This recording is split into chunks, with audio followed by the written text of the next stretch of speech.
Parachutes turn practical solutions. Canvasworks is working hard to keep your gear safe and sound. After that, our workspaces get a little smaller. I'm trying to make it as smooth as I can. Bolt turning for me was art therapy, plain and simple. I just enjoy doing it. It's fun. Feels like you have power right there between your hands.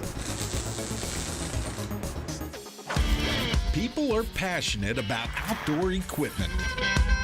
Get this, Americans spend more than $20 billion a year on gear. But no one ever really sees how their stuff gets made.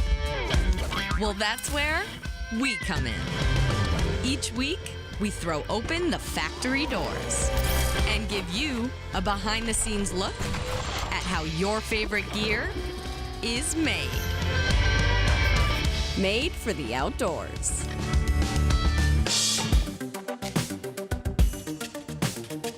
We all know Midwesterners love their toys. Storing them is one thing, but hauling them safely is another. Canvasworks has a unique solution to enclose pretty much any trailer. It's called the Snow Cap. Let's go see how it's made for the outdoors. Planes, trains, and automobiles. Or maybe more like snowmobiles, four-wheelers, and motorcycles. Regardless, if you own gear, you want to keep it safe. Minnesota company Canvasworks has provided solutions for customers since 1979. I was a Navy parachute rigger, so I learned how to fabricate stuff for the fleet. So when I came out of the service, I opened a business. First projects we make were for boat covers, but we also sewed production sew for Hobie Cat. Dwayne invented the snow cap in the early 90s, but it was initially just for himself. I was on my very first snowmobile trip coming back from Michigan, and everything is red up there because of the iron ore, and coming home watching my brand new snowmobile get destroyed by its cover and the red filth. So I understood early airplanes are tube and fabric. We already used the tubing because we already used the fabric. We just had to invent the method of using it. From the moment people caught sight of the snow cap, demand has been high. That's where Dwayne's son, Dwayne III, comes in. He runs most of the day-to-day operations. A snow cap is a protection device to go on your trailer to protect the loads that you're hauling, whether it be snowmobiles, four-wheelers, lumber, whatever you want to haul. The snow cap's main materials are aluminum and a custom vinyl produced just for Canvasworks, along with some smaller hardware. Everything from nuts, bolts, screws, everything is US sourced. Quality. We know what we're getting every time. When a customer orders a snow cap, Dwayne gets to work. Very first step, as soon as we're on the phone with the customer, we're finding out what they have for a trailer. We are going to physically measure the trailer and confirm the measurements that they gave us. Time to get cutting. All right, Sarah, from what I understand, you are the head honcho when it comes to cutting and sewing. Describe what's gonna go on here. What is this machine, first of all? This is our CNC cutter. We have a 50-foot long table. We can cut up to 61.5 inches wide. This is where the program will show up. We're gonna start with cutting our zipper panel for the snow cap. This is how long our design is and how wide. And then we have to secure this fabric down just so it's tight while it's cutting, is that? Yep, we do have blowers underneath that will suck it down, but just a little extra measure just to keep it in place. This is a very sophisticated machine, but I like to think of it as a giant reverse air hockey table. All right, cutting's all done. Okay. I'm gonna take all the tape off. So instead of carrying the long piece, I'm just gonna fold it. And now I can transfer it easy to the double needle. Okay, we cannot move on without talking about this roll because I can't even roll a thing of wrapping paper up and do it, and I just watched you. How long is this piece? It's about 19 feet long. Okay, and you rolled it perfectly on the first try. What's the secret here? I think a lot of people at home want to know the secret. Doing it a lot. Okay. Learn from the guys. Start at one end, try to do it tight, and just keep going down and hold on. That was amazing. Great work. Well, thank Great work. I'm taking notes. Sarah truly is a Jill of all trades. Her next task, sewing. Special features like pockets and zipper panels are sewn during this first visit to this station. Here's our double needle. Most of the snow cap gets sewn on here. With the sewing done, the canvas heads to welding. Yes, you heard me right, fabric welding. So fabric welds are very, very strong. They're completely waterproof, and they look nice. From a few feet away, you can't even see they're there. And that's the biggest reasons we use them. So why not weld it all? Where sewing is stronger when you're trying to peel something apart. So that's why we use that on the back areas where bars are going to be in there and they're going to be pulling against that pocket. You can get a bit of a splitting pressure there. And that's why those are sewn instead of welded, is because in that application it's stronger. With that said, let's head back to the sewing station. From there, it actually goes back over the sewing. They're going to put the side pockets in. They're going to put the front stitching in for all the zip ties to go in around the hardened wire that supports the inside of the fabric. And then the pockets are going to put down the sides for the continuous bars that run down the sides that we actually use to fasten the skin down. The final stitches are finished and the skin is complete. Oh, I can't even get it. When we get back, our snow cap takes shape. You're watching Made for the Outdoors. Made for the Outdoors is brought to you by Warner's Dock, Aquarius Home Services, Spire Credit Union, Ice Castle Fish House and RV, and by Keystone Light. Keystone Light, always smooth. Celebrate responsibly.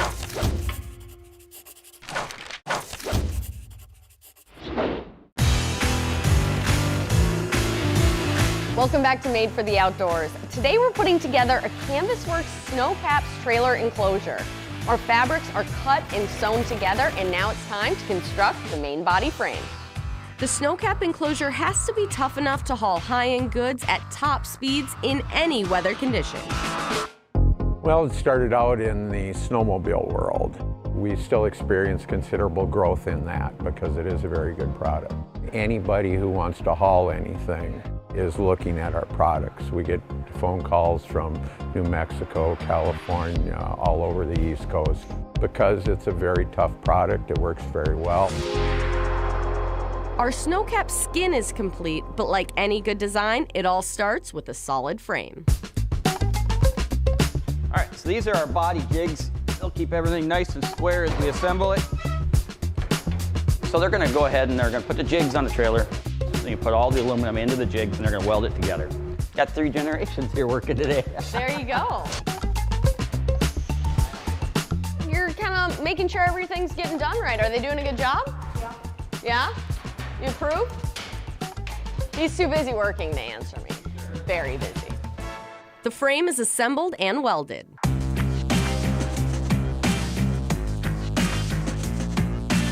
Now it's time to give our snow cap its protective cover. They call it skinning the trailer.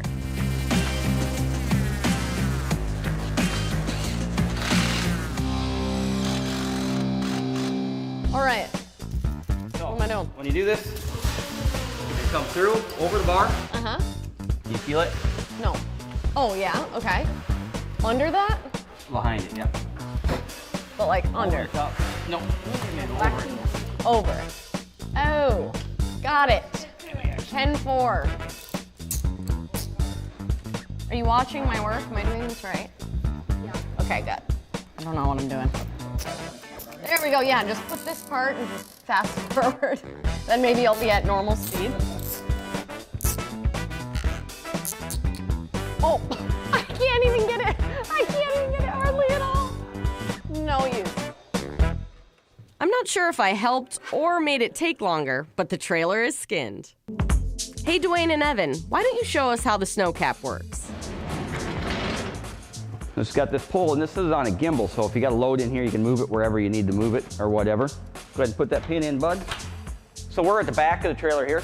This door here just rolls up. It also can remove completely. We do make a pocketed back door that can extend out past as well. So really, there are just so many options for whatever you might be hauling or whatever you might need to do.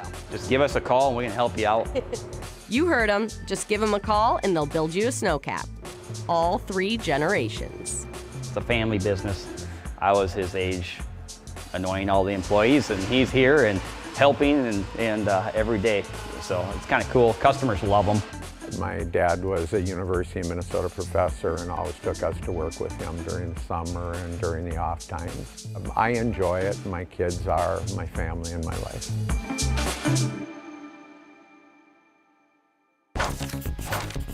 Next up, we go in the garage. When I learned to turn bowls, there's something very emotional and interesting in working with something that's tactile. You feel the wood, you're using a different sense, your hands, your fingers, your ears, your vision on how a bowl is turned and where it comes from the tree. A professional outdoor photographer by trade with a passion for wood bowl carving makes Lane Kennedy a true Minnesota artist. Made for the Outdoors is brought to you by Thorough Good Boots, Alex Pro Firearms, Casey's, Guy Metals, and by Russ Davis Wholesale.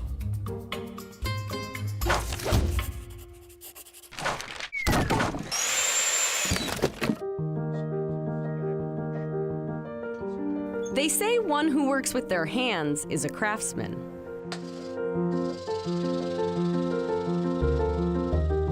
Yet one who works with their hands, eyes, and heart is an artist. See how she's nice and smooth, nothing major work, but look at that chatoyance. Lane Kennedy defines the word artist. And it's just spectacular. I mean, An editorial photographer by trade, wood bowl carver on the side. He looks at ordinary nature and turns it into extraordinary art. well, nature lures me in because it has so much life involved with it, as well as it's the natural designs of nature. I mean, nature offers things that you can't buy.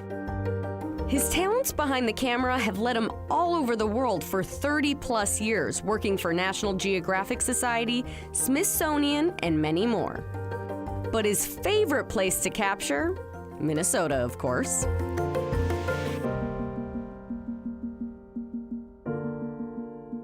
Yeah, I'm attracted to Minnesota because of the seasons. I like 4 distinct seasons. Growing up in Alaska, it became part of who I was, and I am one of those people, when I see the temperature's going to be 30 below, I get excited about it. I think more than anything, one of the most attractive subjects for me has always been ice. I love ice. The glacial blue is my favorite color on the planet. I just love that color. And we can get some of that during certain times on the North Shore. His artistry takes more than a keen eye.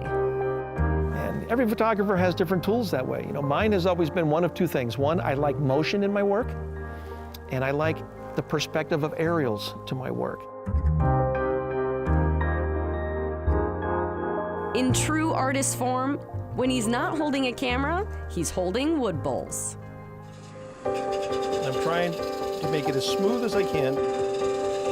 Bowl turning for me was art therapy, plain and simple.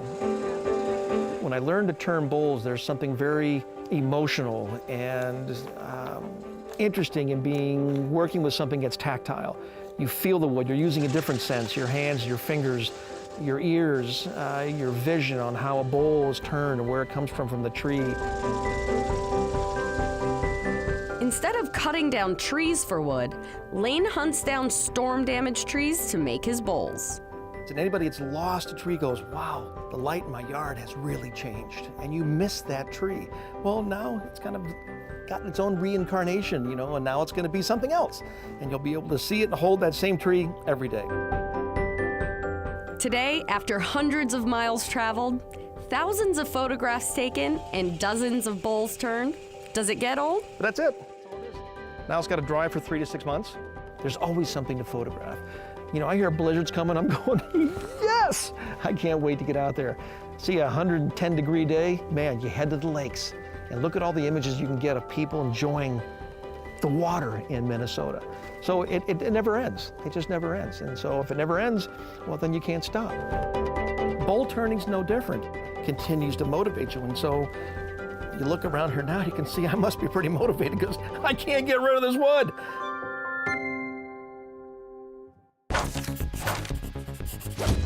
Coming up next, we go in the garage where sparks fly inside the workshop of an ice fishing artist. Just goes where it wants to go, it picks its own path. I just enjoy doing it. It's fun. It feels like you have power right there between your hands.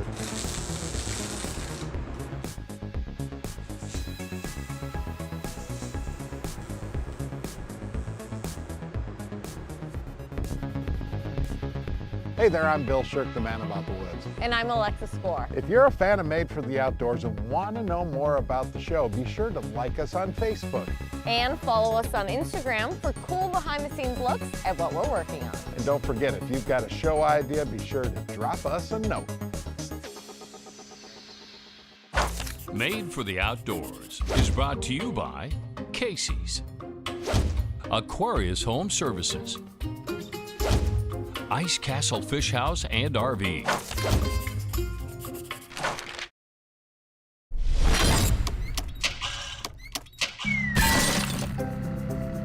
Inspiration can be found in unlikely places. Bill Rushing finds his swimming beneath his spear hole cut inside his ice shack. Bill's creative juices flow while trying to attract northern pike. I think it's more for the entertainment of the guy sitting above watching it a lot of times than it is for actually attracting the fish in. He's an angler obsessed with decoys. Every day I go out, I try to take out whichever ones I just finished, and I'll swim them for a while, make sure they look good. After they swim, he adds them to his collection at home. A growing treasure of handmade pieces of working art. It does take time, but it's very rewarding. In his garage turned workshop, Bill gets right back to work.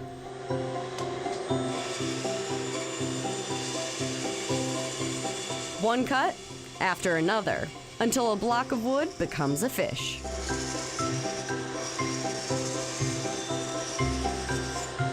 But from the bandsaw, the sander, a lot of hand sanding. That's probably the one monotonous part of it, is a lot of hand sanding.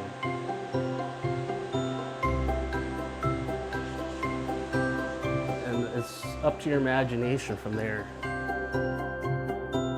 Bill makes plenty of lifelike decoys.